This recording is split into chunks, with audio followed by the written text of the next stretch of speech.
Good evening.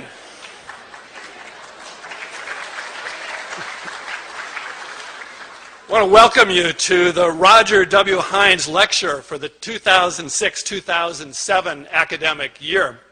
My name is Scotty McLennan, and I'm the Dean for Religious Life here at Stanford. A dozen years ago, the James Irvine Foundation established the Hines Lectures in Religion and Society. The series is intended to bring to the Stanford campus leading thinkers who examine the intersections and interactions of systems of belief and practice with human groups and societies. Past Hines lecturers have included Elaine Pagels, Diana Eck, Bruce Lawrence, Karen Armstrong, and last year, the Dalai Lama. There's much to honor in Roger Hines and his legacy. A professor of psychology, then dean, then vice president at the University of Michigan, he came to the University of California at Berkeley, where he served as chancellor from 1965 to 1971. Hines led the American Council on Education and then the Hewlett Foundation until his retirement in 1992. For many years, he lent his wisdom and energy to Stanford, having become a regular participant at its Memorial Church and a consultant to university leaders. We're delighted to honor him again this year with tonight's lecture. And I'm grateful to Religious Studies Professor Robert Gregg, formerly the Dean for Religious Life, who worked closely with the Irvine Foundation to establish this lecture series, and in a moment he will introduce this year's speaker. And with that, I would like to introduce Professor Robert Gregg. Thanks, guys. Thanks to a splendid set of newspaper advertisements created by Debbie McDevitt of the Office of the Deans for Religious Life, you who have come here tonight already know a great deal about Professor Ehrman's celebrated and broadly read books. Perhaps some of you also know of his recorded lectures on early Christianity. I know from my days in North Carolina of the James Gray Distinguished Professorship, which he holds at UNC Chapel Hill. I have heard stunning testimonies from those who have done their doctoral study with Bart Ehrman.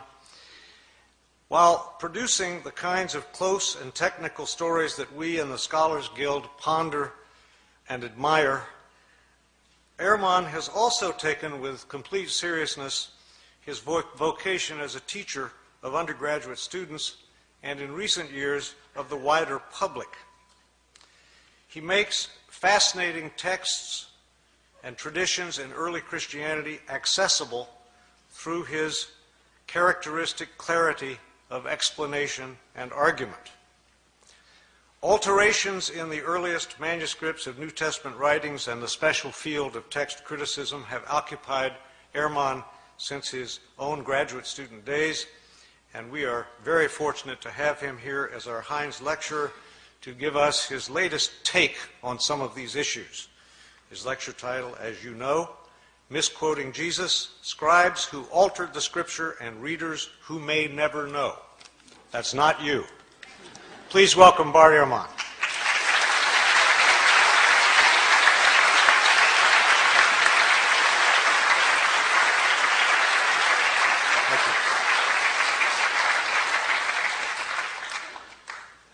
Well, thank you very much for that generous introduction, and you're welcome. It's a pleasure to be with you all this evening. So, as Bob was pointing out, I teach at the University of North Carolina at Chapel Hill, which, as you all know, is in it's the buckle of the Bible Belt. Which creates certain interesting moments in teaching historical approaches toward early Christianity and the New Testament. This last year I was teaching my course on the New Testament, so I had a class of about 360 students in it, and I decided to do something this last year that I had never done before. I began my class by asking the students the following question. I said, how many of you in here would agree with the proposition that the Bible is the inspired Word of God? Boom! The entire room raises its hand. All right, good, great. Now, how many of you have read the Da Vinci Code, I asked? Boom, the entire room raises its hand. Oh, good, okay. Now, how many of you have read the entire Bible? Scattered hands. I said, all right. Now, I'm not telling you that I think God wrote the Bible. You're telling me that you think God wrote the Bible. I can see why you might want to read a book by Dan Brown. I mean, if God wrote a book, wouldn't you want to see what he had to say? It's just one of the mysteries of living in the South. Well, the Bible is the most widely purchased, most thoroughly revered, and probably most broadly misunderstood book in the history of human civilization. One of the things that's misunderstood, at least by my 19-year-old students at Chapel Hill, is that when we're reading the Bible, we're not actually reading the words of Matthew, Mark, Luke, or John. We're reading translations from the Greek language in which these books were written. And something is always lost in translation. And not only that, but we're not reading translations of the originals of these books, because we don't have the originals of these books or of any of the other books of the New Testament. What we have are copies made centuries later, many of them many, many centuries later. These thousands of copies that we have are all different from one another in lots of little ways and sometimes in big ways. There are places where we don't know what the authors of the New Testament originally wrote. Now, for some Christians, that's not a problem because they don't have a high view of Scripture. For others, it's a very big problem. What does it mean to say that God inspired the words of the text if we don't have the words? Moreover, why should one think that God performed the miracle of inspiring the words of the Bible if he didn't perform the miracle of preserving the words of the Bible? If he meant to give us his very words, why didn't he make sure we received them? The problem of not having the originals of the New Testament, though, is a problem for everyone, not simply for those who believe that the Bible was inspired by God. For all of us, I think, the Bible is the most important book in the history of Western civilization. It continues to be cited in public debates over gay rights, abortion, over whether to go to war with foreign countries, over how to organize and run our society. But how do we interpret the New Testament? It's hard to know what the words of the New Testament mean if we don't know what the words were. And so in this lecture, I'll be talking about not knowing what the words were and what we might know about the originals of the New Testament, how they got lost, and how possibly they might be reconstructed. So let me begin by talking about, on a fairly basic level, how it is that we got the books of the New Testament. The books of the New Testament were all written in Greek. They were all written in the first century of the Common Era. They were written by Greek-speaking Christians who wanted to share with their community their views of Jesus, of the faith, of what to believe and how to behave. So an author like Mark, the author of our first gospel, sat down and wrote out one day his gospel about Jesus. Now, we don't know where Mark actually lived. Some scholars have thought that Mark maybe lived in Rome. So let's say he lived in Rome. Mark writes his book. Well, how does this book get into circulation? The problem is we're dealing with an age in which there were no Xerox machines. There wasn't desktop publishing yet, no PDF files. In fact, there wasn't carbon paper. How did people get copies of books? Well, in the ancient world, the only way to get a copy of a book was to copy it by hand. One page, one sentence, one word, one letter at a time. Mark makes his book, and somebody in his community wants another copy of it. And so that person either makes a copy himself or has somebody else make a copy for him. Now, part of the problem is that in the ancient world, at this time period, in the Roman Empire, probably something like 90% of the population was illiterate. couldn't read or write. So not anybody could just make a copy. And most people who could write couldn't write very well. And so somebody makes a copy. We don't know who it was who made the first copy. We don't know if this person was competent or incompetent, but he made a copy. And probably, if he made a copy of this book by hand, one page, one sentence, one word, one letter at a time, he made mistakes. Now, my students sometimes have difficulty believing that people make mistakes when they copy things by hand. And so I tell them, well, you sit down tonight and copy the Gospel of Mark and see how you do. Well, in fact, they'll make mistakes. Now, here we have a problem created, because we have the second copy of Mark that is also put in circulation, and somebody wants a copy of Mark, and so they copy the copy. But the copy has mistakes in it. And so the next person who copies it copies the mistakes, thinking that they're the original wording. And the second person also makes mistakes of his own. And so he not only reproduces the mistakes of his predecessor, he introduces his own mistakes. And then another person comes along and copies that copy, making the mistakes of both of his predecessors and creating mistakes of his own. And then that book gets put in. And pretty soon you've got copies around the city of Rome that are all different from one another. Now, a visitor comes to Rome from Ephesus, and they have a church back in Ephesus too, and they want a copy of this gospel, and so he takes a copy, makes a copy, takes it back to Ephesus. And then that copy gets copied, and that copy gets copied, and that copy gets copied. Then somebody comes from Smyrna, and they want a copy. And so it goes for year after year after year. We don't have a copy of Mark until around the year 200. About 150 years after Mark was originally written. So not only do we not have the originals, we don't have the first copies, or the copies of the copies, or the copies of the copies of the copies of the copies, etc., etc. Mistakes were made en route, and these mistakes were replicated. Now, the only way a mistake gets corrected is if you're copying a copy of Mark, and you come across a sentence that you're pretty sure is wrong because it doesn't make sense, and you try and correct it. And so you correct it to say something other than what it says. The problem is there's no guarantee that you will correct the mistake correctly. Right? You might correct the mistake incorrectly, in which case you've got three forms of the text. The original text, the mistake, and the mistaken correction of the mistake. And so it goes on. For year after year, decade after decade. The originals end up getting lost. They get lost. They're either worn out of existence, or people figure, well, we don't need this. I've got a brand new copy of it, and so they throw it away.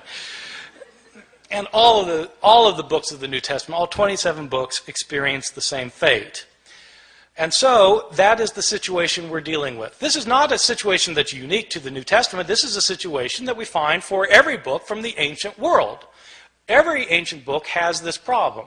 The problem's exacerbated with the New Testament simply because the New Testament has come to be revered as Scripture, and also because, as it turns out, we have more copies of the New Testament than of any other book from the ancient world. That would seem like a good thing, but it also means that we have more mistakes for the New Testament than for any other book. And so the abundance of evidence we have creates an abundance of problems. Let me talk about the surviving copies that we do have. First, give you a sense of the numbers of books that we're talking about. New Testament was originally written in Greek, and at last count we had over 5,700 copies of the New Testament in the Greek language in which it was originally written. Now, when I say we have 5,700 copies, I don't mean that we have complete copies of all the books from beginning to end. What I mean is we have either complete copies or fragmentary copies. Some of these fragmentary copies are very small little fragments found in trash heaps in Egypt where the rest of the book was destroyed, and we just have a little scrap. So we have from little scraps to enormous tomes that are in medieval libraries. We have 5,700 copies in Greek, and we have copies in other languages because as Christianity spread throughout the Roman Empire, people translated the New Testament into other languages, such as Latin. We have something like 10,000 copies of the Bible in the New Testament in Latin, in Coptic, the ancient Egyptian language, in Syriac, in Georgian, in Armenian, in Old Church Slavonic, etc., etc. We have all sorts of copies in all sorts of languages.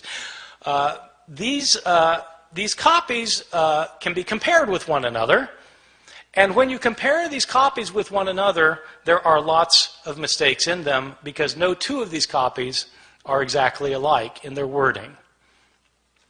How old are these copies that we have? Well, the oldest copy that we have of any book of the New Testament is actually a little fragment that was discovered in Egypt. This fragment is about the size of a credit card, and it's written on both front and back. That's significant, by the way, that it's written on both front and back, because it tells you that this copy actually came from a book, like we have books today where you've got pages written on front and back, as opposed to a scroll. Christians early on preferred writing their scriptures in books rather than in scrolls. That made these books different from other books throughout the Roman world. This little credit card-sized scrap that we have is called P52. It's called P52 because it's written on papyrus. So papyrus is an ancient writing material, and it's called P52 because it was the 52nd papyrus that was discovered and categorized, classified. Cataloged. So this little scrap has a few lines on it from John chapter 18. It's the passage where Jesus is talking to Pontius Pilate in his trial before Pilate, where Pilate says, "What is truth?" That line. So that's that. It's written on, and it's written both front and back. Now the thing is, if you have a little scrap like that, and it's written on the front and the back, and you know what passage it comes from, then you can actually do some interesting things, because you can figure out, even though you don't have a complete line on this page, you can figure out where this thing was on the page. And if you've got, if you do it right, if you've got one margin, you can figure out how many letters were in each line, and you can figure out how many lines must have been on the page in order to get from this part to that part.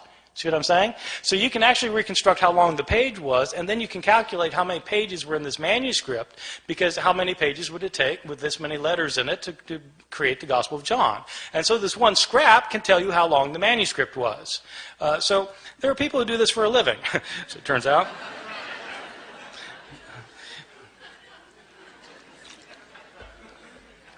So this is the oldest scrap. How old is it?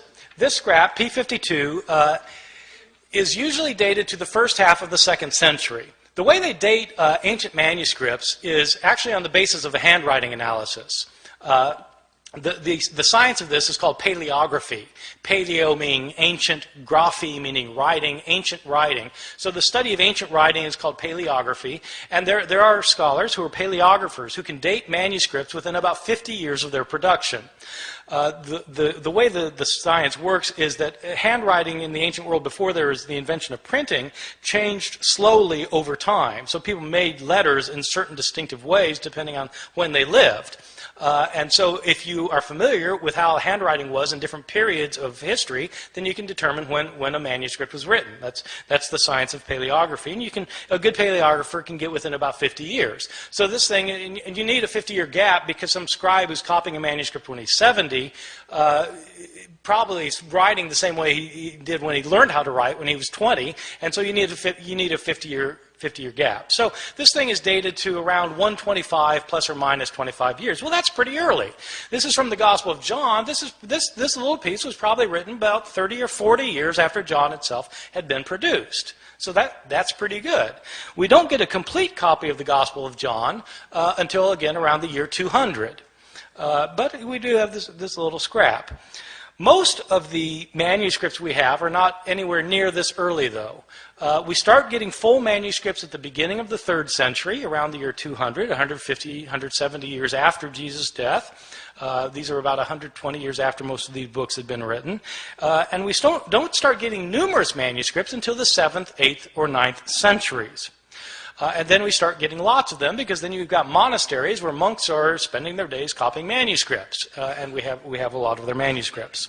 And so 5,700 manuscripts, some of them going back into the 2nd century, none of them being the originals, or within a few years of the originals.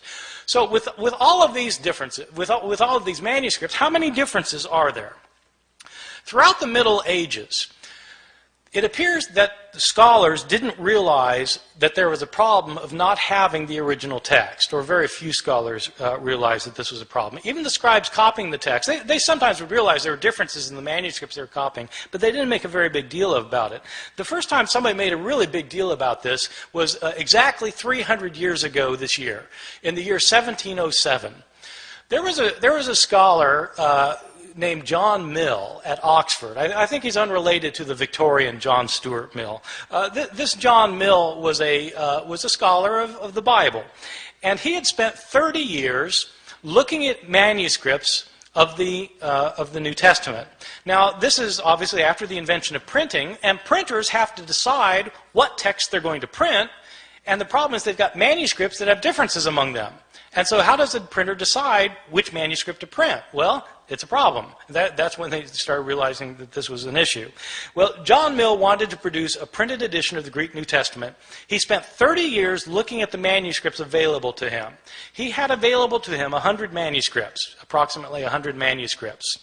And he printed up his edition of the Greek New Testament in which he'd give a verse, and then at the bottom of the page he would indicate the places where the manuscripts differed from one another for that verse. To the shock and dismay of many of his readers, when John Mill produced his edition of the Greek New Testament, it included an apparatus at the bottom of the page that cited 30,000 places where the manuscripts differed from one another. 30,000 places where there were manuscript variations among the manuscripts that he had discovered. And the striking thing is John Mill didn't give all of the differences he found. He only cited the differences that he thought were significant. Some of his detractors claimed that John Mill was working to render the text of Scripture uncertain. His supporters pointed out that he didn't create these differences. He simply noticed that they exist. So what do we know today about the numbers of mistakes in our manuscripts? Well, Mill looked at 100 manuscripts, and now we have 5,700 manuscripts. Nobody knows how many differences there are among the manuscripts that we now have, because nobody yet, even with the development of computer technologies, nobody has been able to add up all of the differences. Sometimes scholars guess that there may be a couple 100,000 differences. Some people say 300,000, some say 400,000. There are different guesses. The way I usually put it to my students is in comparative terms. There are more differences in our manuscripts than there are words in the New Testament. More differences in our manuscripts than there are words in the New Testament. Well, this obviously creates a problem. If you want to know what Mark actually said, and all you've got are copies of Mark that are hundreds of years later that have so many differences in them, how can you possibly reconstruct it? Well, that is a problem.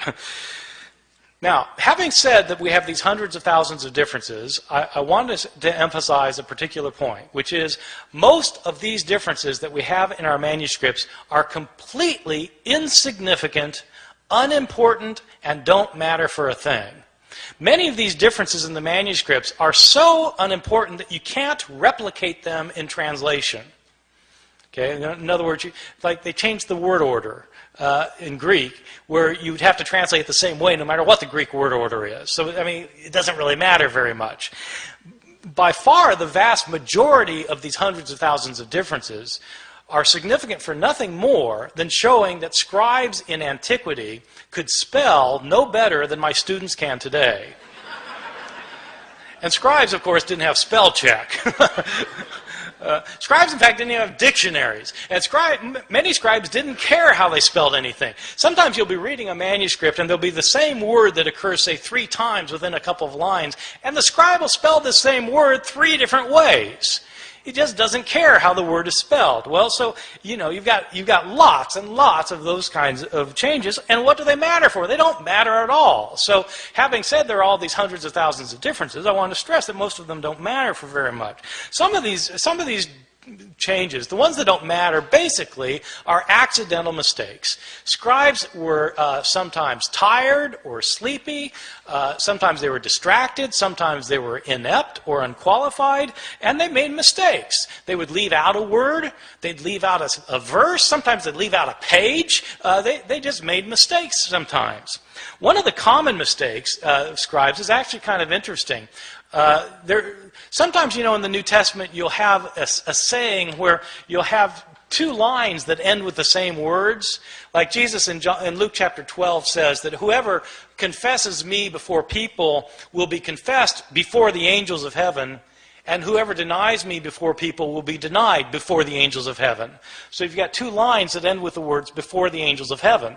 And what scribes sometimes would do is they'd copy down the words before the angels of heaven on the first occurrence, and then they'd copy it down, then their eye would go back to the page, and their eye would alight on the second occurrence of the same words. Thinking that that's what they had just copied, they'd go then to the next line and start copying there, and as a result, they would leave out the intervening line. See how that works? That kind of phenomenon is where your eye skips from one line to another. It's called parablepsis. Parablepsis. And when you have words that end a line in the same way, that's known as homoteleuton. So this kind of mistake is called parablepsis occasioned by homoteleuton. It's on my final exam at Chapel Hill. Probably the most egregious mistake in any manuscript of the New Testament, one of my favorites, is in a manuscript that's manuscript 109. It's 109 because it's written on parchment and animal skin instead of papyrus, and it's the 109th manuscript that was cataloged. This is a 10th century manuscript that was written by a scribe who wasn't paying attention, and this scribe was copying the Gospel of Luke.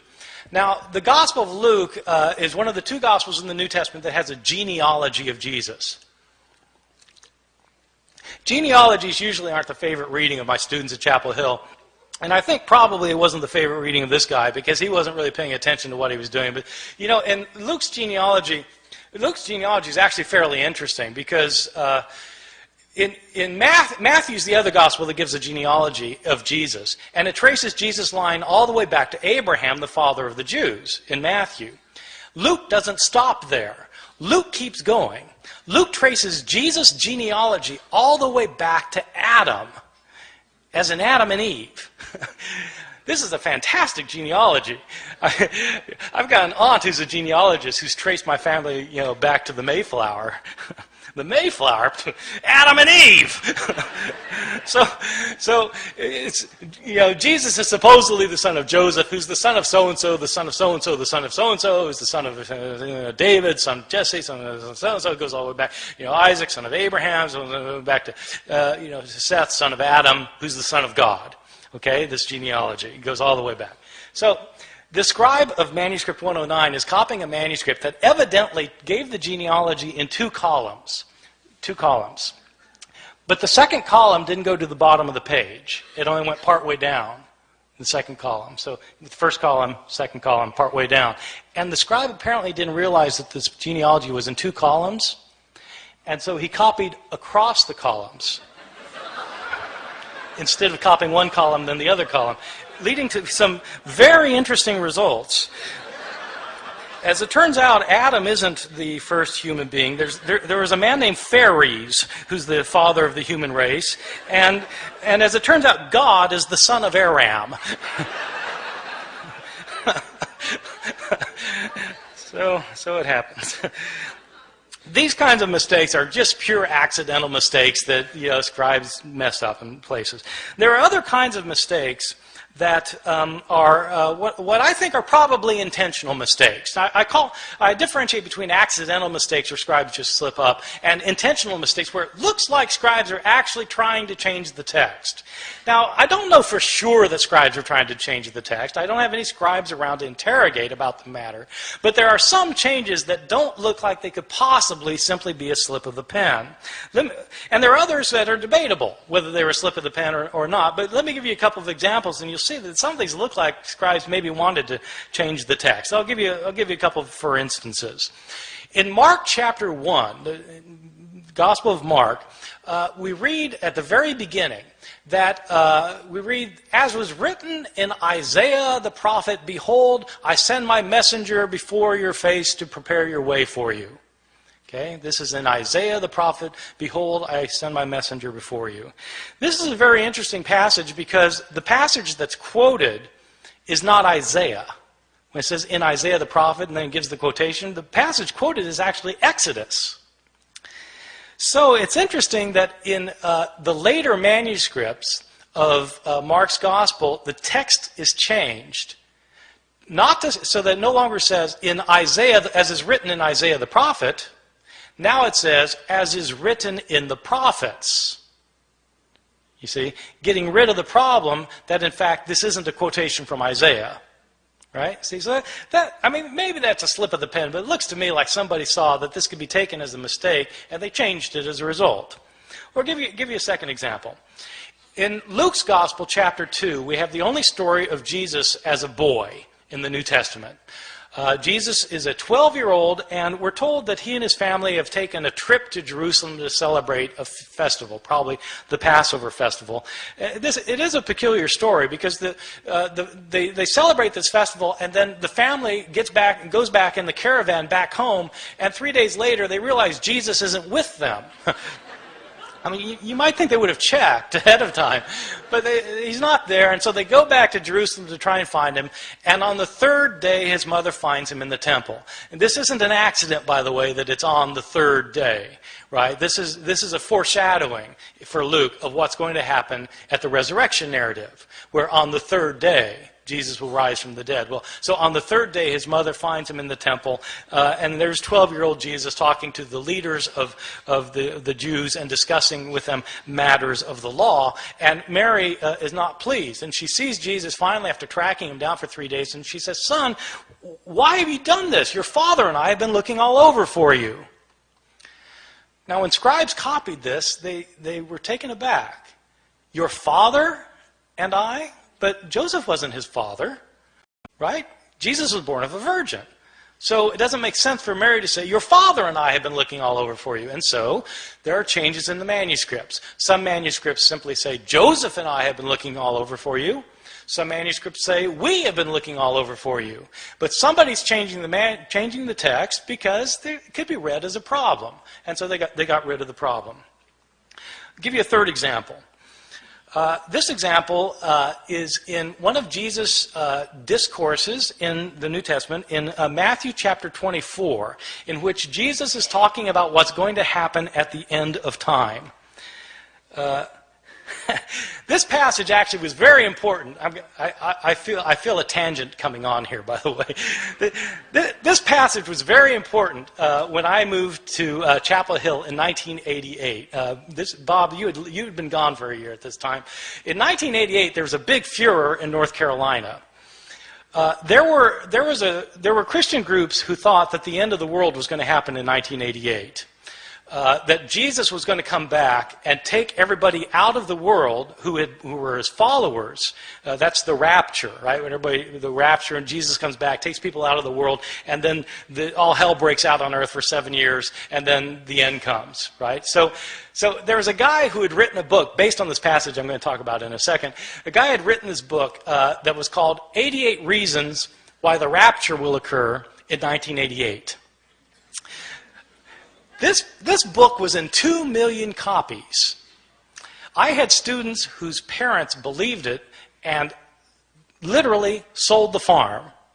They thought that Jesus was going to come back in 1988. And so I just showed up in North Carolina kind of blissfully ignorant of these things. And I moved from New Jersey where such things we're not worried about. And we... But this guy named Edgar Whisenant, he was a NASA engineer who had studied the Bible and come up with 88 reasons why the rapture is going to occur in 1988. And one of the reasons involves this passage I'm going to talk about. Jesus tells the disciples want to know, when's the end going to come? And Jesus tells them, learn the parable of the fig tree. When the fig tree puts forth its leaves, you know that summer is near. So too, when these things take place, you know that the end is near. Truly I tell you, this generation will not pass away before all these things take place.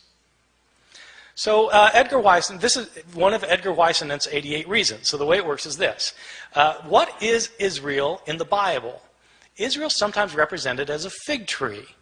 Well, when the fig tree puts forth its leaves, you know that the end is near. Well, okay, so if the fig tree is Israel, when does the fig tree put forth its leaves? Well, the fig tree lies dormant over the winter, and then when springtime comes, it comes back to life. When does Israel come back to life? 1948. That's when Israel comes back to life, becomes a nation again. Truly I tell you, this generation will not pass away before all these things take place. How long is a generation in the Bible? 40 years. 1948 plus 40, bingo, 1988. This was one of the 88 reasons. Now, somebody pointed out to Edgar Whisenant that Jesus in the same passage points out that no one knows the day or the hour when the end will come. When Whisenant had said that it was going to come during the week of Rosh Hashanah in September. And so they said, but Jesus says no one knows the day or the hour. And Whisenant was completely unfazed. He said, I don't know the day or the hour. I just know the week.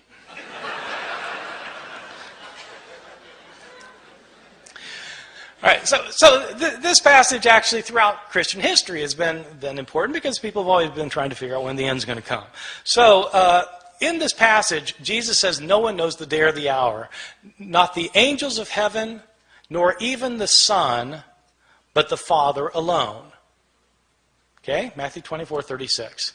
Scribes copying that found it to be a peculiar thing to say, though. Not even the Son knows when the end is going to come? I mean, surely the Son of God is all-knowing. Isn't he omniscient? And so how do scribes deal with the problem? They deal with the problem by getting rid of the phrase. And so in later manuscripts, the phrase, not even the Son, is taken out, so that now Jesus doesn't claim to be ignorant about when the end is going to come. So that strikes me as probably an intentional sort of change. All right, so you get accidental changes and you get intentional changes. I want to talk about some of the big differences that you get in some of our manuscripts, just so you can get an idea of how significant this problem can be. Probably the most familiar story in the New Testament Gospels is the story of Jesus and the woman taken in adultery. I'm pretty sure this is the best known story of the Gospels because it's in all the Hollywood movies. I mean, if you do a movie about Jesus, you've got to have Jesus and the woman taken in adultery. It's so much a requirement that even Mel Gibson, who The Passion of the Christ, which is about Jesus' last hours, has to get this in, and so he has a flashback showing this scene of Jesus and the woman taken in adultery. So the way the story works, it's found only in the Gospel of John, chapter 7 and 8. And Jesus is teaching the temple, and the Jewish leaders they drag this woman in front of him, and they say, she's been caught in the act of adultery. The law of Moses says we're to stone someone like this. What do you say? See, this is setting a trap for Jesus, because if Jesus says, well, yeah, stone her, then he's violating his teachings of love and mercy. But if he says, no, forgive her, then he's breaking the law of Moses. So what's it going to be? Well, Jesus has his way of kind of getting out of these traps, as you know, if you read the New Testament. So what he does in this case is he stoops down and he starts writing on the ground. And he looks up and he says, let the one without sin among you be the first to cast a stone at her. Stoops back down, starts writing again. And one by one, feeling guilt of their own sins, they begin to leave until Jesus looks up again and there's no one left. And he says to the woman, is there no one left to condemn you? And she says, no, Lord, no one. Jesus replies, neither do I condemn you. Go and sin no more. There is a textual variant in a now lost manuscript, which when Jesus, about this line about when he says, let the one without sin among you be the first to cast a stone at her. In this one textual variant, it indicates that a stone comes flying out from the crowd, nails the woman in the head. And Jesus says, Mom, sometimes you really tick me off.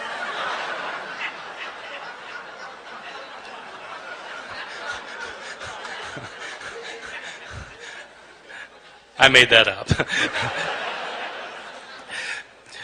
This story, this beautiful story, this powerful story, which has two terrific lines from Jesus in it, this story was not originally in the Gospel of John. This is a story that was added to the Gospel of John by later scribes. How do I know that? We have a number of early manuscripts of the Gospel of John. This story is not found in any of our early or best manuscripts of the Gospel of John. The Greek authors who wrote commentaries on the Gospel of John over the centuries don't mention this story until the 10th century, 1,000 years after the days of Jesus. The writing style of this story, if you read it in Greek, the writing style is a completely different writing style from the writing style of the rest of the Gospel of John. As a result, scholars have known for years that this story did not originally belong in the Gospel of John. Well, why is it in our English Bibles then? Probably what happened was some scribe had heard this story. They'd heard the story and they decided that it illustrated some of the teachings in John chapter 7, and so they wrote out the story in a margin. A second scribe came along, saw the story in the margin, and thought it belonged in the text, and then wrote his manuscript by putting the story in the text. Another scribe comes along and copies that manuscript, and that manuscript gets copied, and so on until it becomes part of the textual tradition. And it's these later manuscripts that were used by the translators of the King James Bible in 1611, so that the story came into English through the King James Bible.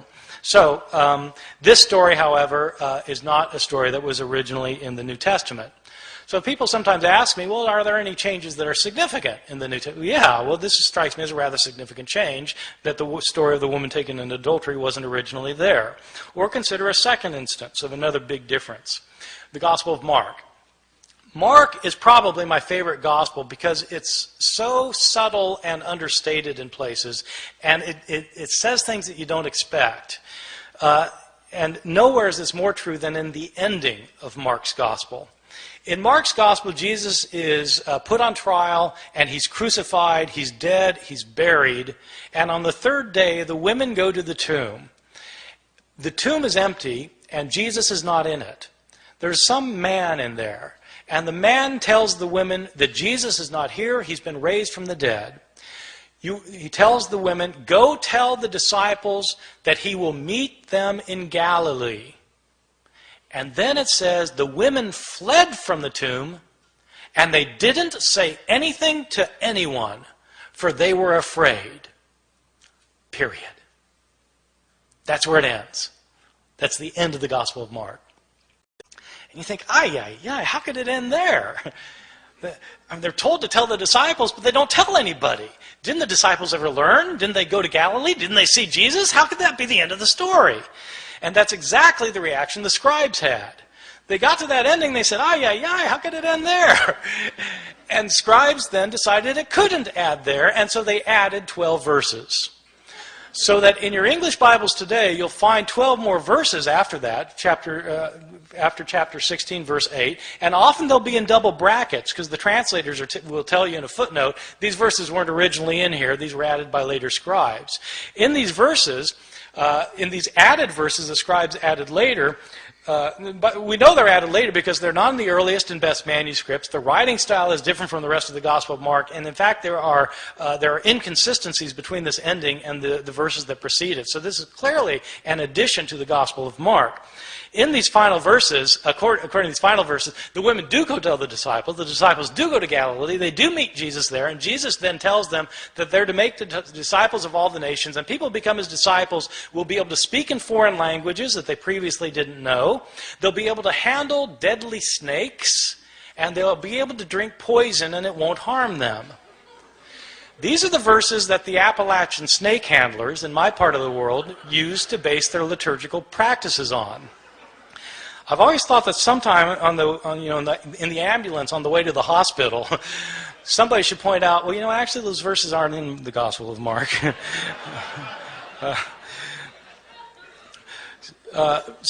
Mark actually ends with the women not saying anything to anyone, for they were afraid. Somebody added the last 12. Let me give you a couple more examples of some differences that strike me as big. One that I think is really quite interesting that scholars debate. The first two I gave you, scholars don't debate very much. Almost everybody agrees that they weren't originally there. But there's an interesting change in another story in Mark that there's a lot of debate about among scholars. It's a story in Mark chapter 1 where Jesus heals a leper. And the way the story works is that Jesus is walking along, and a leper comes up to him, and the leper says to him, this is this guy with leprosy, and he comes up to him and he says, Lord, if you're willing, you're able to cleanse me. And in most manuscripts it says that Jesus felt compassion for the man, and he reached out his hand and he said, I am willing, and he healed him. But in several ancient manuscripts it says something different. In these other manuscripts, instead of saying Jesus felt compassion for the man, it says, and Jesus got angry and reached out his hand and said, I am willing, be cleansed.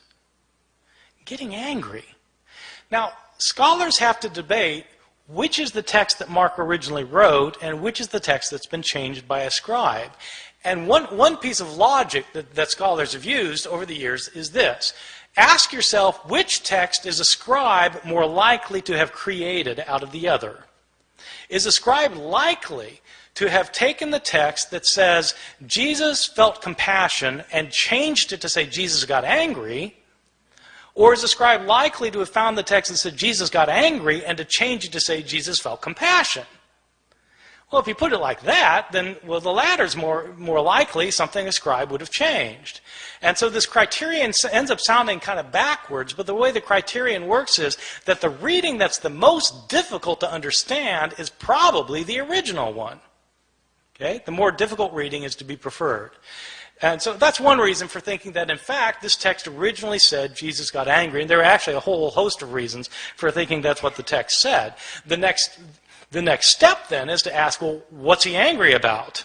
In other words, to try and figure out what the text means. But you can't know what the text means unless you know what the text says. You see? So you've got to establish the words first, and that's what people who are textual critics do. They try and decide what the words originally were. Let me give you one other example, and then I'm going to stop and take any questions that you have. There's another quite moving passage in the Gospel of Luke, which is also well known. It's a scene in which Jesus is being crucified, and Luke is interesting in the scene of Jesus' crucifixion. Luke is interesting at the scene of the crucifixion because it's unlike what happens in Luke is unlike what happens in Mark's gospel, the story of the crucifixion. In Mark's, just to illustrate this for a second, in Mark's gospel, which is the first gospel, you have a very distinct portrayal of Jesus going to his crucifixion, a portrayal that is filled with pathos and agony. People don't realize this, that Mark's portrayal is very different from Luke's portrayal. And the reason they don't see that there are differences is because of the way that people read the Gospels. The way people typically read the Gospels, if they read the Gospels at all, but if they read the Gospels, the normal way of reading a Gospel is you start at the beginning and you read to the end. So, okay, you're going to read the Gospel. You start with Matthew. You start with the first verse, chapter 1, verse 1, and you start reading and you get to the end. You go from top to bottom. Then you read Mark. Start with the beginning, go to the end, top to bottom, and it sounds a lot like Matthew. Same stories, a lot of the same words, sounds very similar. Then you read Luke, top to bottom, sounds exactly the same. Not exactly, it's different, but it's basically the same thing. They sound alike. And then you read John, well, that's different, but, well, in essence, it's not that far off. So they all sound basically the same because you read them from top to bottom, or you read them vertically. The way to see differences in the Gospels is to read them not vertically, but to read them horizontally. Where you read a story in Matthew and you look at the same story in Mark and compare the two stories. When you do that, you start finding enormous differences. People, there are all these debates about whether there are discrepancies in the Bible. But if you want to find discrepancies in the Bible, all you have to do is read the texts horizontally. I give this as an assignment to my students all the time. I give them I say, take the resurrection accounts. What really happened at the resurrection? Depends which author you read. And so I have them list what happens in Matthew, what happens in Mark, what happens in Luke, what happens in John, and compare the list. And it's actually quite striking when you do this with the resurrection narratives. Because, well, who is it that goes to the tomb? Is it Mary Magdalene by herself or Mary with other women? If other women, how many other women? And what are their names? It depends which gospel you read. What do they find there? Is the stone rolled away already or is it not rolled away already? Depends which gospel you read. Who do they see there? Do they see a man there as in Mark? Do they see two men there as in Luke? Or do they see an angel as in Matthew? Depends which gospel you read. What are they told? Are they told to tell the disciples to meet Jesus in Galilee, or are they told to tell the disciples to stay in Jerusalem? Do they go tell the disciples? It depends whether you read Mark or whether you read Matthew and Luke. If they do tell the disciples, what do the disciples do? Do they go to Galilee, or do they stay in Jerusalem? It depends which gospel you read. I mean, you just go down the line, and it's different. And that's how you get if you read these stories against each other. Well, if you do that in the story of the crucifixion in Mark and Luke, you come up with very, very different portrayals. The significance of that is not just, there are discrepancies. Yeah, there are discrepancies, but that isn't the point. The point is that if you want to know what Mark has to say, you have to read Mark and not pretend he's saying the same thing as Luke, because they're different. And so Mark has to stand on its own as a literary production. In Mark's gospel, when Jesus is being crucified, in fact, it's a very gripping scene. In Mark's gospel, Jesus doesn't say anything while he's being led to the place of crucifixion. While he's being crucified, he's completely silent. When he's hanging on the cross, he's mocked by the Jewish leaders, by the people who are passing by in front of him. He's mocked by both robbers in Mark's gospel. Jesus doesn't say anything until the end. In Mark's gospel, at the end, he cries out, "Eloi, Eloi, lama sabachthani? My God, why have you forsaken me?" And he dies. That's it. That's Mark. Very, very powerful and gripping. But people don't realize that this, because people think Jesus said all sorts of other things on the cross.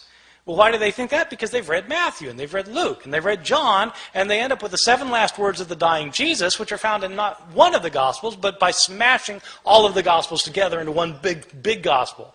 Now, it's perfectly legitimate to do that if you want to do that. If you want to read the Gospels and smash them all together so they're all right and they're all saying the same thing, but you have to realize that if you're doing that, you're writing your own Gospel. And you're making it say something that's different from any of the Gospels of the New Testament. Okay, so I mean that's the effect of doing that. In Luke's Gospel, Jesus is not silent.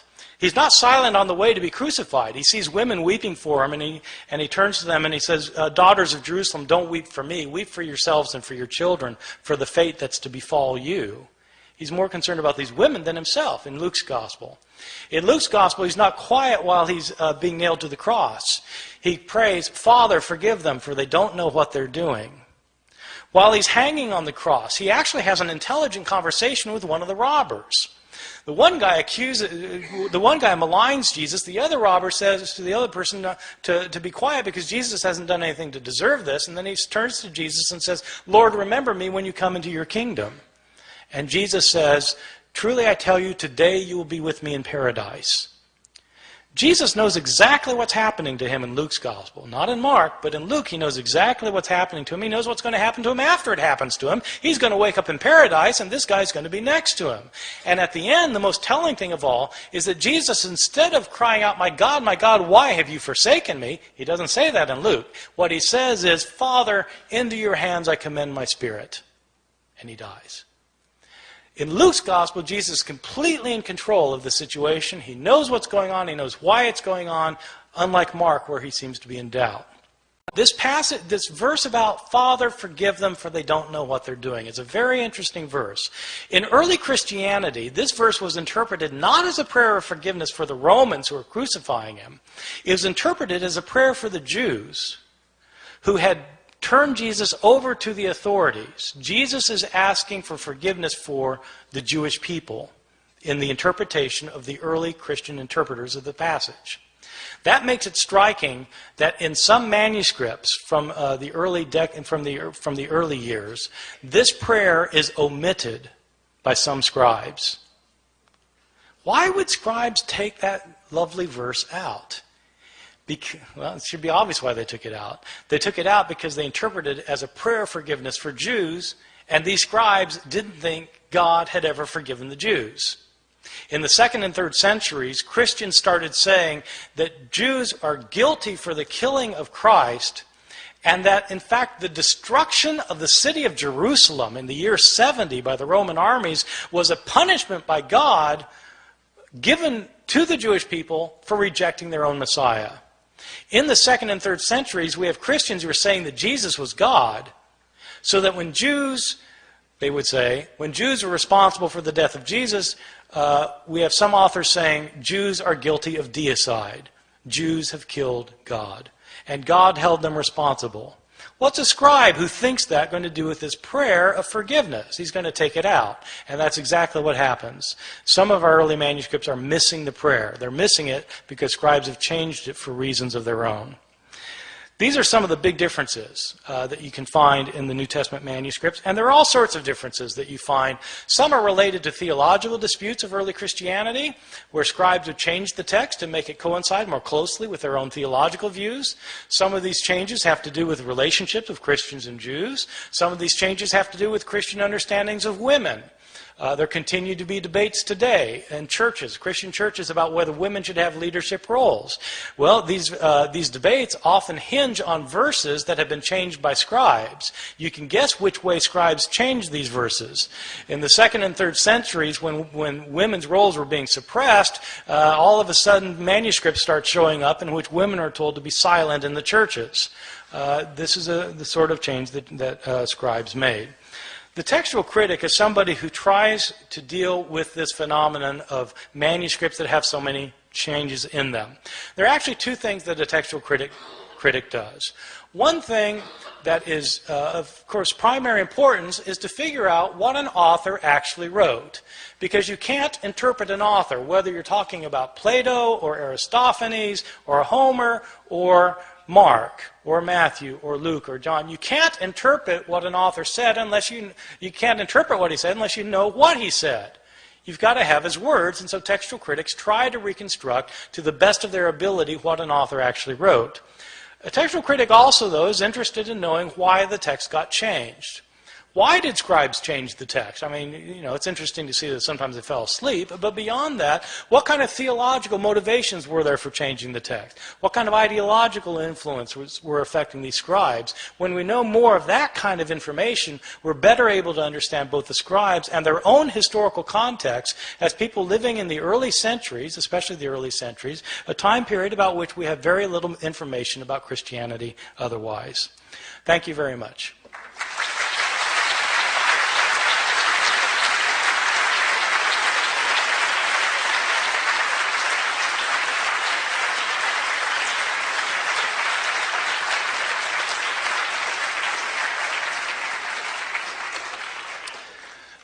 There are microphones on both sides, and I think we'll alternate. And can I just say that I will, if it doesn't sound like the question was loud enough, I'll repeat the question to make sure everybody heard it. So yes, start over here. Yes. Early in your conversation or in your presentation, you mentioned that the Bible is often used in social situations, and you mentioned in particularly abortion, war, and what was the other one? Gay rights. Have any of the differences that you have found or others have found affected how those concepts would be interpreted? Did you all hear that? Yeah. The kinds of social issues that are pressing for us today were not pressing to the scribes who were copying the texts. They simply had a whole different range of issues that they were far more concerned about. And so the passages that people leap on today to try and resolve certain kinds of issues simply didn't have that kind of importance to most of the scribes. So the answer is no. Most of those passages weren't affected. Yes. Are you familiar with the book of Urantia? Every time I give a talk, I have people ask me to read it, but I have not yet done so. Well, it's an interesting read because often there's an expanded text on, might be one line in the New Testament, and in Urantia there might be 3 paragraphs. So yes. I commend it to you. Okay, thank you. Yes. Your comments on 2 other books, one of them the Gospel of Judas and the other the Sword of Christian, Constantine. Also, I'm an airman. Really? How do you spell it? E-H-R-M-A-N. Oh, okay. Go for it. Yeah, okay, he's asking about 2 of the books, the Gospel of Judas Iscariot. Yeah, actually, let me tell a story about the Gospel, because I was... when National Geographic was considering whether to finance the publication and dissemination of the Gospel of Judas, they called me and asked me if I would help them authenticate the manuscript. which was my first indication that National Geographic absolutely had no clue what they were doing with this manuscript, because it's written in Coptic, which I can read Coptic, but I'm not a Coptic scholar. Right? And so I told the woman who had called me, I said, well, look, you need a Coptologist to do this. She said, oh, yeah, great. Okay, what's a Coptologist? A Coptologist is an expert in Coptic language who can, and she said, well, what we really want to do is date this manuscript. And I said, oh, well, to date the manuscript, then you need to get a paleographer. She said, oh, okay, great, yeah. What's a paleographer? Yeah. So then she said, well, really what we really want to do is carbon-14 date the manuscript. Are you able to help us with the carbon-14 dating? So yeah, right. Every Friday night I carbon-14 date manuscripts. So, no, I can't help you with carbon-14 dating. You need a scientist for that. I said, look, I'll find you a Coptic paleographer and you find a scientist who can carbon-14. And they said, well, we want you to be involved with this, though, because we want somebody who's interested in early Christianity and knows about Gospels that didn't make it in. I said, no, I'm happy to be involved. I said, but I said, where's the manuscript? She said, well, it's in Geneva. I said, okay, count me in. And so we went to Geneva. I have a friend, a guy named Stephen Emmel, teaches in Germany, who's a Coptic paleographer, and called him up. And I said, Stephen, I don't know if you've heard these rumors, but the Gospel of Judas has turned up. And Emmel says, yeah. He says, you know what? I think I saw it 20 years ago. I said, oh my God, you want to see it again? He said, yeah. I said, okay, let's go to Geneva. And so we did. So the Gospel of Judas is it's the most recent discovery of an early Christian text. It was actually discovered 30 years ago now, 1978. But it's a very long story. It was unknown basically to everybody until just 3 or 4 years ago, when it finally got into the hands of competent scholars and conservationists who could put it back together, because it was fragmented in 1,000 pieces. But it's a very interesting gospel because it's a gospel that is a Gnostic gospel that talks about how this world we live in is not the creation of the one true God, but is a creation of lower, inferior divinities. And the point of salvation is to escape this world. Okay, if you all know Gnosticism, I'm sorry, I'm taking a little longer on this than I should, but if you know the world of Gnosticism, the Gnostic Gospels, Gnostic Christians were people who felt like they were entrapped in their bodies in this world, that they were imprisoned in bodies, and that because the creator of this world wasn't the one true God, he was a lower divinity. So the way I illustrate this with my students is, how sometimes people feel like they're alienated in this world, like they look around, they just don't feel like they belong here. They look around and this world just doesn't make sense to them. I felt this way till the last election, actually.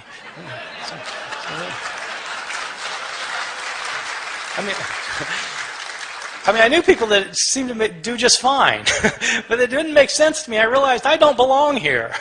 I'm from another world, and these friends of mine are not from another world. They belong here. And so these Gnostics thought that they need to escape this world by having secret knowledge, and these Gnostic Gospels are Gospels that provide the secret knowledge. So the Gospel of Judas is that kind of thing. The most important discovery of a Christian book in the last 60 years, in my opinion. The other question was about the Sword of Constantine, written by James Carroll, which is, I think, a terrific book, a really good read, basically about Jewish-Christian relations, in short, but how the relationship of Christianity and Judaism changed when the Emperor Constantine became a Christian. I think that's a very, very fine book. I was wondering if you would say a word about Marcion, and also if you would consider 1 Clement to be a first-century witness to the text of 1 Corinthians. Oh, wow. I feel like I'm in my doctoral exam all of a sudden. Wow. Okay. Okay, Marcion. The short on Marcion. Marcion was probably the most important Christian thinker of the 2nd century. He was a kind of a teacher-philosopher type from Asia Minor, who took the Apostle Paul very seriously when Paul differentiated between the gospel of Christ and the law of the Jews. Paul thought that a person could not be made right with God by keeping the requirements of the Jewish law, but a person had to have faith in Christ. And so this differentiation between law and gospel for Marcion became an absolute differentiation, that the God who gave the law could not be the God who gave the gospel. So that Marcion taught that there were actually two different gods, that the God of the Old Testament was in fact a different God from the God of Jesus. That the God of Jesus, in fact, tried to save people from the condemnation of the God of the Jews. The idea is the God of the Jews created this world, gave Israel the law, everybody breaks this law, and so this Jewish God condemns them. Justly. I mean, they broke the law, so they're condemned. Jesus comes from a higher God who never had anything to do with this world before Jesus showed up. Jesus came to save people from the wrathful God of the Jews.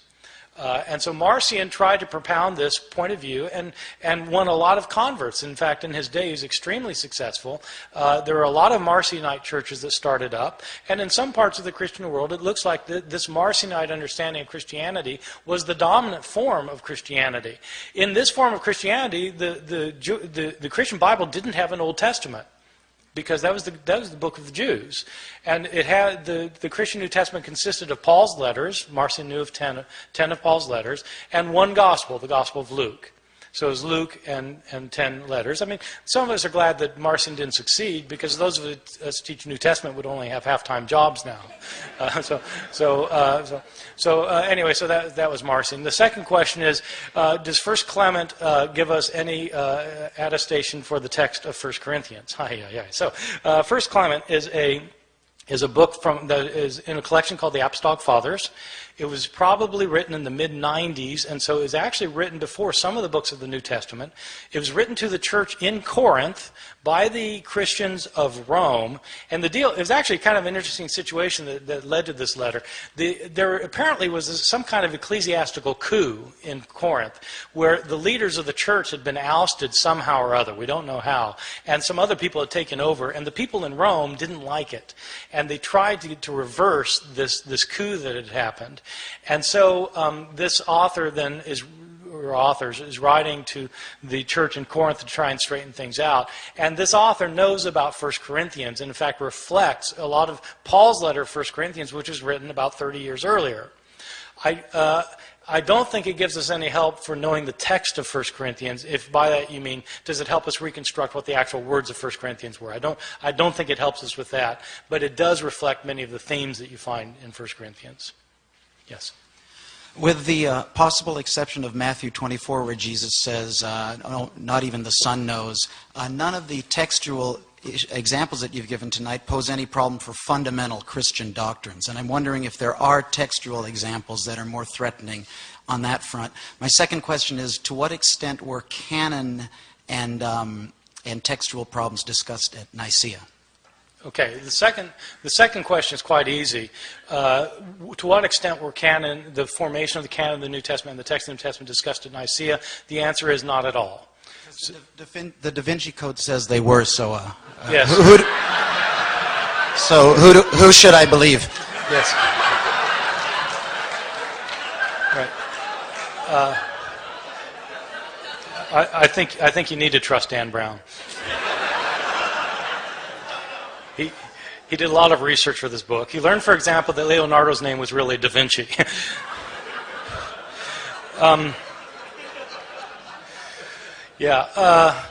According to the Da Vinci Code, of course, the Council of Nicaea was where there was a vote on whether Jesus was the Son of God or not, and it was actually a close vote. And that is completely bogus. Everything he says about the Council of Nicaea is absolutely wrong. The Council of Nicaea didn't talk about the formation of the canon, which books would go in, which books would go out. Constantine had no role to play in that decision at all, nothing to do with it, so far as we know. So that's just...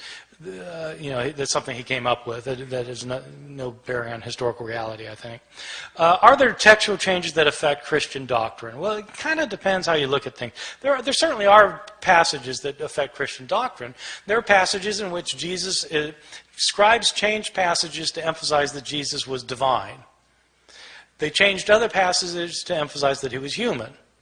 And so they wanted to emphasize that he was both human and divine. And so they changed passages so that it would look that way. One passage in particular is kind of interesting that is directly related to Christian doctrine, is that the doctrine of the Trinity is not explicitly taught in any passage of the Bible. In other words, the doctrine that there are three gods... Sorry. Dan Brown speaking once more. The doctrine that there's one God manifest in three persons, that these three persons are each individually completely God, but there's only one God. Not three gods, but one God, but not one person, three persons. So the three in one. This is not taught in any passage of the Bible except 1 John chapter 5, verses 7 and 8, in which the author says that there are three witnesses in heaven, the Father, the Word, and the Holy Spirit, and these three are one. That's a pretty explicit statement about the Trinity. Now, there's an interesting story about this passage because it doesn't show up in the Greek manuscripts of 1 John. It's in the Latin manuscripts of 1 John. When the first scholar to put together a printed Greek New Testament produced his work, this was Erasmus, who was a humanist from Rotterdam. In the year 1516, he put together for the first time the printed edition of the Greek New Testament. He didn't include the verse, because it wasn't in the manuscripts that he had.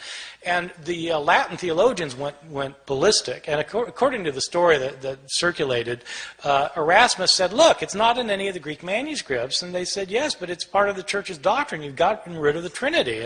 And Erasmus said, look, if you can produce a Greek manuscript that has it in it, I'll include it in my next edition. And so they produced a Greek manuscript. And so they copied out a Greek, somebody copied out a Greek, and when they got to that point, they translated the Latin back into Greek, stuck it in, and Erasmus was true to his word and included that in his next edition. And it was on the basis of that edition that the King James Bible translators put the Bible into English. So that's why the verse showed up in the King James translation. So yeah, that certainly affects doctrine. Now the thing is, you could argue the doctrine of the Trinity without that verse. You can argue theology without any particular verse, because theology is never just kind of rooted in a particular word or a particular. It's a bigger thing than all that. And so my view is that Christian doctrine isn't based on any of these textual variations. What happens, though, is these textual variations sometimes change the way what a verse means. Sometimes they affect what an entire chunk of a book means. Sometimes these textual changes affect the very meaning of an entire book.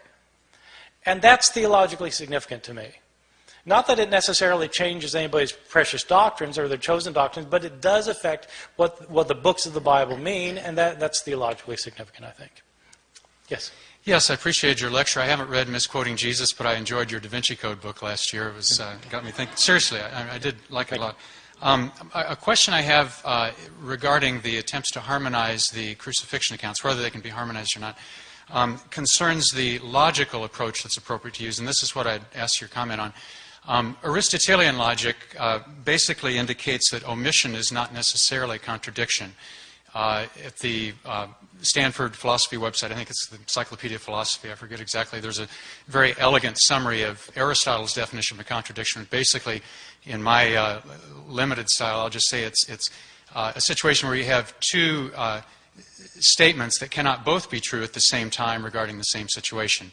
The statement that Bart Ehrman and Bob Gregg are in this room does not contradict the statement that Bart is in this room. It does contradict the statement that only Bart is in this room. So when you add the word only, that's a concern. And so given the fact that the gospel writers were not attempting to be exhaustive, as long as Mark doesn't say the only thing Jesus said was Eloi, Eloi, lama sabachthani, I'm not sure that there's an issue there. It's like if there was a traffic accident. One witness might say, well, the red car swerved and hit the pedestrian. Another person might say, well, actually, before that, it was a blue car that cut the red car off that I saw that hit the pedestrian. But there's not, they'll have different details, but the test, the threshold for saying it's a contradiction seems to me to be higher than what you're setting it at. Yeah, okay, good. Yeah, thank you. It's a very good question. And I think, part of it, there are a couple things to say about it. One is, it depends what you're after. If you're after what each witness is saying, then it's not fair to make the one witness say what the other witness is saying, because they're saying different things. And so if what you're interested in is what the witness has to say, then you have to stick with what that witness has to say. There are problems. There are problems of reconciling things, because if you go with the idea that omission isn't a contradiction, the way you end up reconciling things leads to some very peculiar situations. For example, when I was in college, I bought a book. I was an evangelical Christian who held this kind of view, and I believed that, in fact, the texts could all be reconciled with one another. And I bought a book that was called The Life of Christ in Stereo. Which was, the idea is, it's kind of stereophonic sound with the Gospels, and you need them all going at the same time to get the full thing. But there are problems, because in Mark's Gospel, Jesus tells Peter that before the cock crows twice, you'll deny me 3 times. Now, in Matthew's Gospel, it says, before the cock crows, you'll deny me 3 times. So what do you do in the life of Christ in stereo? Well, you put the two together, and it ends up that Peter denies Jesus 6 times. Once before the cock crows, and once before it crows twice. Now, that's perfectly possible, and it reconciles the difference, but it makes the text say something different from what any of the texts say. And as it turns out, there are flat-out contradictions, too, which your way of doing it wouldn't work, in my opinion. Just give you one example. One example is... well, no, never mind. Okay. What day did Jesus die on? Well, it depends which text you read. In Mark's Gospel, it's quite explicit that Jesus has a Passover meal with his disciples. Mark 14:12, where do you want us to prepare the Passover for you? Jesus tells them. They go home that night. They have the Passover meal. They eat the meal. After the meal, Jesus is arrested. He spends the night in jail. Next morning, appears before Pontius Pilate. Pontius Pilate kills him the morning after the Passover meal is eaten. You read the Gospel of John, and Jesus has a meal with his disciples. It's not called a Passover meal. He's arrested after the meal, spends the night in jail, shows up for Pontius Pilate, he's condemned, and it says that he is sent off to be crucified just after noon on the day of preparation for the Passover, which is the day before the Passover meal is eaten. So, he couldn't die both times. He either died the day before the Passover or the day after the Passover, but it couldn't be both. And so you have that kind of thing as well as the kind of thing you're pointing out where, they might just be eyewitnesses telling different parts of the story, in my opinion. Just to clarify, though, using the Aristotelian definition of a contradiction, are the statements, the fact about what Jesus said from the cross, are those contradictory, those accounts? Or are they? See, I was saying You're omission. just talking about the statements. No. But I'm saying that if you want to reconcile them by saying giving the 7 last words of the dying Jesus, if all you're interested in is Aristotelian logic, then the answer is no. Okay. But if you're interested in what these texts mean, then the answer is yes. You get very different portrayals depending on which account you read. So it depends what you're interested in. Okay. Thank you. Yeah. Yes. I was reading your book, Misquoting Jesus, today, and it actually made me think a lot of some feminist theory that I've been reading lately about the responsibility of academics. Bell Hooks took a lot of flack for this book, Feminist Theory from Margins to Center. And so I'm reading Misquoting Jesus and thinking this is essentially a book with an argument about philology that is accessible, readable, and does not sacrifice the complexity of the argument. So one, as an aspiring academic, what's your secret? And 2, do you have a philosophy about what our responsibility as academics is, and how do you think about who your audience is? Yes, thank you. Well, thank you for the compliment. And, the reality is that most academics don't know how to talk to a normal human being.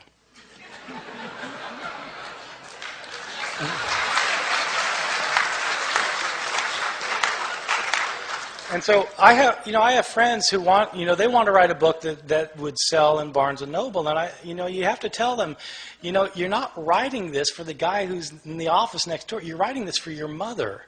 You've got to think about, who you need to learn how to communicate with people. And so there's not an easy answer to that, but that was absolutely the challenge of this book.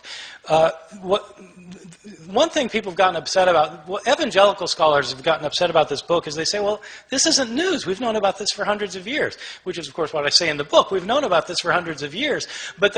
So I'm not trying to present something that is like radically new that scholars have never known before. Scholars have known this since John Mill in 1707. And so this is old news, but nobody's bothered to tell the general audience. Which is, and the reason they haven't bothered is pretty obvious. It's hard. I mean, we're talking about Greek manuscripts here. How do you talk about Greek manuscripts to people who don't read Greek? Right? Well, you just have to figure out some way to do it. So, the way I do is I like to tell stories. So that's how I decided to do it. So I don't think there's a real secret other than just learning how to talk to people. So, yes? Actually, I have been reading the Bible for the last 5 years, and especially New Testament. There's one statement of Christ, be peace on him, which I want that you should explain it over. He says that I have been sent not to change the Torah. I have to come to fulfill it and act upon it in spirit and letter. And the only way to go to the heavens is if you follow Torah more than the rabbis. And then if you read Torah, there's no mention about Son, Father, and Holy Ghost. So when were they created? If they were present very beginning, why didn't any of the old prophets in the Old Testament mention about it? So I just want to get this clarified. Yes, thank you. Well, the passage you're quoting is from Matthew chapter 5, verse 17. It's distinctive to Matthew. Matthew's gospel is the one that emphasizes that Jesus' followers need to follow the Torah. It's interesting because the Apostle Paul says just the opposite. He says that a person can't be made right with God by following the Torah. And in Matthew, Jesus says his followers have to follow the Torah. And so that is an interesting issue. The question about what do you do about the fact that the Torah doesn't mention Father, Son, and Holy Spirit, of course, that's exercised theologians for centuries. Back when they were developing the doctrine of the Trinity, they had to deal with this. And they came up with solutions to that by modern standards, I think would be seen as creative. When God says, "Let us make man in our own image," who's he talking to? Right? Well, so there are passages that in the Torah that were used to support Christian theology, but of course other people might say, well, these are interpretations of the passage that aren't really the interpretations that they would have had for their first readers. Yes. Is there someone over here? Yeah. Yeah, can you talk just a little bit more about the relationship between these textual variants and different interpretations of the manuscripts with the actual process of canonization or deciding what should be put into the Christian canon, what should be omitted? The relationship between the changes in the manuscripts and what should go in and what should go out. Yeah, were there did that play into the debates of, this gospel should be left out because we have different copies that are saying different things, for instance? Uh-huh.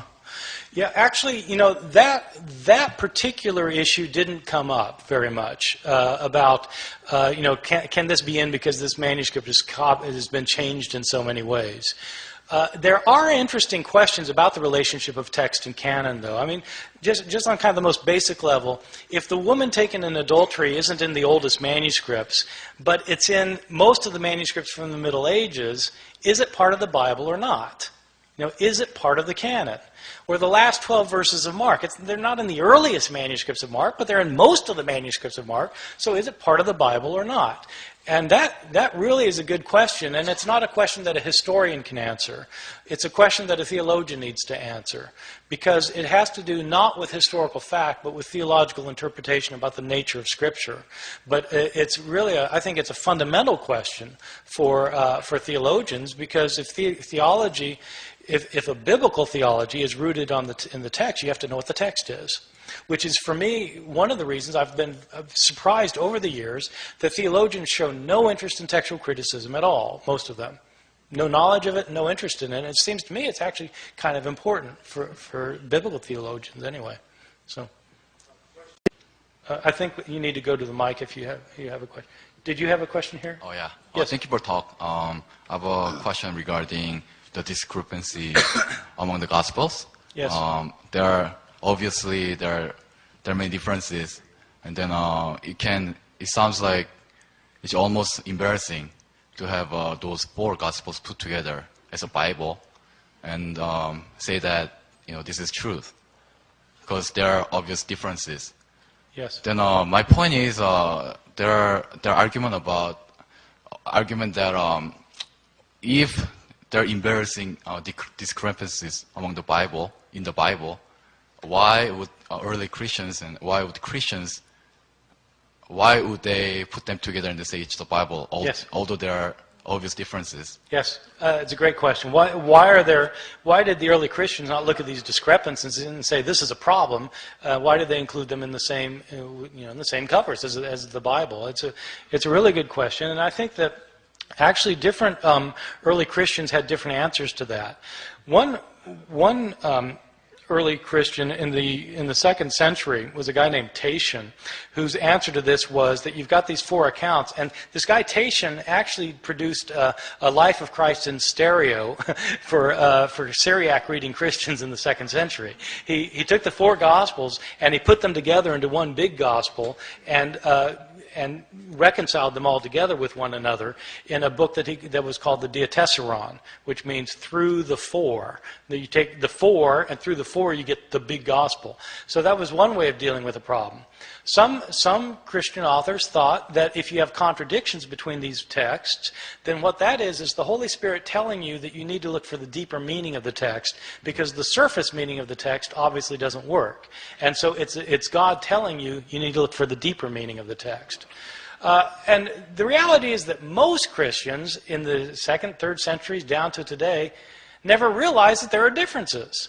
I mean, most people read the Bible and don't realize that there are differences. And I think it was that way in the early church, too. In fact, most of these people couldn't read anyway. So, I mean, it wasn't that they could do a careful analysis of the Synoptic Gospels. They couldn't read the Gospel. So they heard them read in church, and they'd hear a story one week, and then another story next week, another story the next week, and it didn't occur to them that there are discrepancies. And so this idea of kind of finding these discrepancies in a way really wasn't the issue for most of these early Christians, I think. One more question. Can you give the reference to what just claimed about the illiteracy in the early Christianity? And yes, the illiteracy of early Christianity. You can just give me references. Yeah. The best study of literacy in the ancient world is William Harris, and it's simply called Ancient Literacy, published by Harvard University Press. He doesn't deal very much with Christianity, but he does say a few things about it. All right, thank you. Yeah, I've come across a couple of radical pieces of information on the Bible I wonder if you'd comment on. One is that, I've read this in several places from biblical historians. One is that there was a get-together called the Second Council of Constantinople in around 555 A.D., and it was one where they did some major deletions in the Bible, and they took out just about everything Jesus said about reincarnation. That's one of them. Well, that one's easy. That's false. Okay. One of the places I read this is in a book called The Jesus Mystery by Janet Bach. I don't know if that means anything to you. Right. Don't read those books. Okay. Okay. And in all due respect, how are they wrong and you're right? Authority. That's it? I mean... There are responsible historians, and there are people who are not responsible historians, and it's a very good question actually, because how do you know the difference? You go to a bookstore and you've got these books. I mean, and some have nice covers and some don't have nice covers. How do you know who? And it's actually not an easy thing, and you have to know who to trust. And so one thing to do is look at credentials. Where do these people teach? Do they teach? Where did they get their degrees? Do they have degrees? Or are they independent researchers? An independent researcher is somebody who doesn't have a degree usually. Why don't they have a degree? So they might be telling the truth, but where do they get their information from? Look at their footnotes and see if they tell you where they got their information from. And then read scholars who teach in reputable institutions, who have reputable degrees, and whose books go through the kind of vetting process that is typical in scholarship. Which is that you can't, anybody can publish a book today, but scholarly presses publish books that have gone through a scholarly process of evaluation, and that's the kind of book you want to read if you want an authoritative account. Okay. Yeah, and the second piece of information was that there's 18 years that are missing from the Bible, basically from the age of 12 to the age of 30. And it's been said that that was deleted, and that he spent those years traveling through India and visiting with various holy men and so forth, Right. and reaching a state of enlightenment, Right, and then coming back to... Yeah, that, you can even find Gospels that claim that. These Gospels were written in the 19th century, but I mean, you can at least find Gospels that say it. There are 18 years that are unaccounted for, and the question is, what would Jesus have been doing during these 18 years? And what most historians think is that he would have been doing what any Jewish lad in a small hamlet in Galilee would have been doing. He would have been working every day. Probably a carpenter, or apprenticed as a carpenter, and he probably didn't travel. Jews. I mean, he was very poor, probably a hand-to-mouth existence, and probably worked 6 days a week. And on the seventh day, you couldn't go anywhere because it was the Sabbath. So my guess is he just grew up in Nazareth. And there are no ancient sources. I mean, you asked me how do I know this? I've read all of the ancient sources. There are no ancient sources that say anything about Jesus going to India. Yeah, I just find, given the stature of this man, that the fact that there was zero written about him in those 18 years is very suspicious to me. I just think there must have been a deletion somewhere.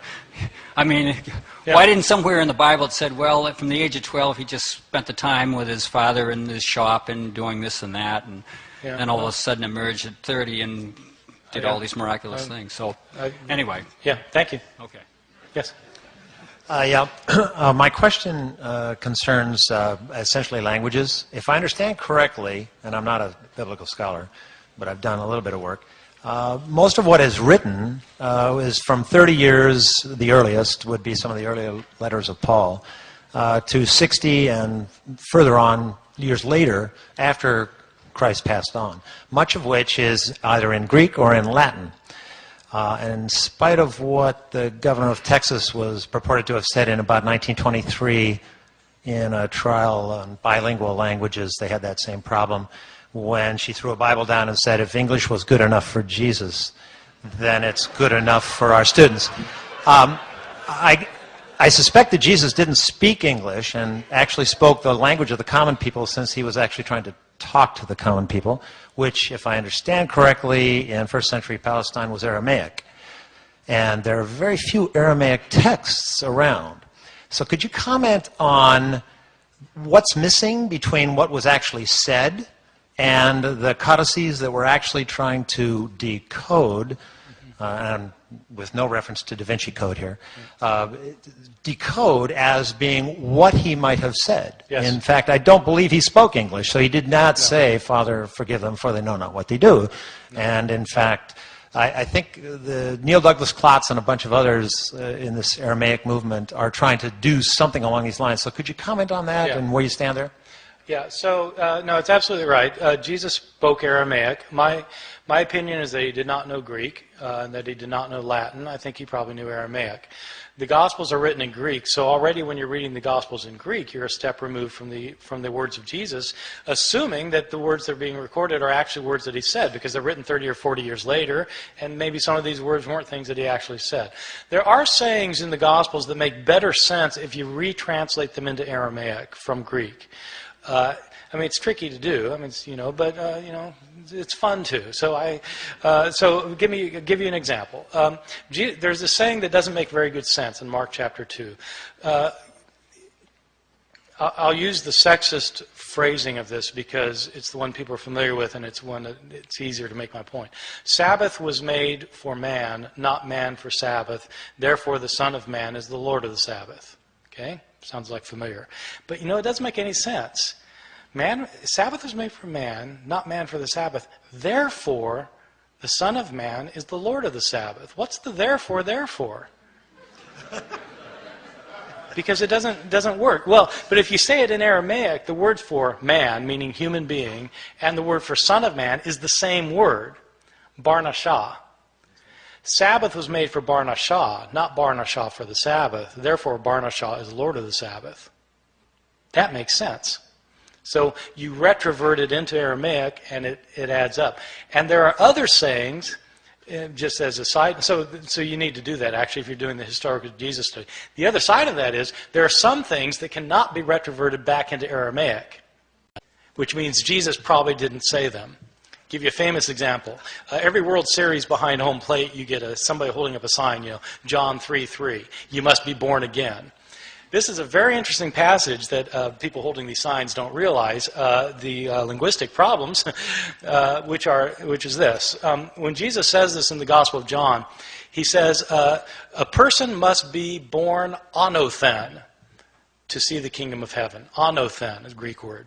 Now, the word anothen is interesting because it actually has two meanings. It can mean from above, or it can mean a second time. Okay, it means both things. And you have to decide which it means depending on the context. Nicodemus misunderstands what Jesus says. Jesus is saying you have to be born from heaven to see the kingdom of heaven. And Nicodemus thinks, I've got to go crawl back into my mother's womb and be born a second time? And then Jesus corrects his mistake. No. And he tells him what he meant the first time. So the conversation hinges on the double entendre of this word anothen, the Greek word anothen. And you cannot reproduce the double entendre in Aramaic. So the conversation hinges on a particular Greek word that doesn't have a parallel in Aramaic, which means the conversation couldn't have happened like that. So. How about Hebrew? No Hebrew either. Yeah. But they weren't speaking Hebrew in Jesus' day. Jesus probably could read Hebrew, I think, but they weren't. It wasn't a spoken language in Palestine in his time. Yes? I have two questions. The first one is, how would you compare the copyists of the Sophorim copyists with those of the early Christians, which you've made a great point on? You're asking about Jewish scribes from the Middle Ages, you're asking about? No, those are Masoretes. I'm talking about the copyists in Ezra's time. Oh, so yeah. We don't know. I don't think we know. What a lot of people say when I give a talk on this about the New Testament is they point out that what they say is, well, Jewish practices were to copy everything meticulously, exactly, and they're usually thinking about the Masoretes. In the Middle Ages, there were Jewish practices that were extremely meticulous, but we don't. I don't think we know very much about copying practices in antiquity, especially in the Persian period, because we just don't have the kind of evidence we need. Thank you. The second question was, may I have your autograph? Yes, you may. I'm going to take one more question because this fellow, and then I'm going to stop. Yes. In some of the ancient cultures, there were oral traditions that seemed to be designed to preserve a certain passages orally very exactly.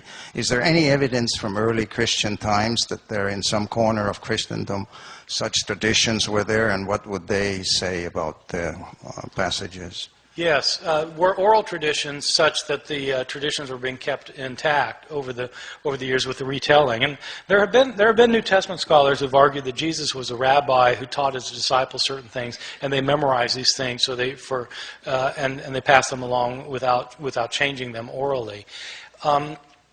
That idea has run into trouble on two grounds. One is that there have been anthropological studies of oral societies that have shown that in most oral cultures, it actually doesn't work the way we would think it would work. Well, the way we think it would work is that if you can't write something down, that you'd probably want to remember it exactly because you don't have a way of writing it down, so you'd want to remember it exactly. But that idea that you would want to remember it exactly, in fact, is a product of written cultures. In oral societies, that isn't how they think, because they think, most people in oral cultures know that in an oral presentation, you change the story depending on the audience, the situation, the need at hand, etc., etc. So there's that. The other thing is that there's a way to check whether the stories about Jesus were being passed along without changing or being changed orally, and that's the fact that we have several different authors who have written down the things Jesus allegedly said and did, and you can compare them with one another. And when you do that, there are discrepancies. So it looks like people are changing the stories both orally and at the written stage, I think. Okay, I need to stop there. Thank you very much. I've enjoyed being with you.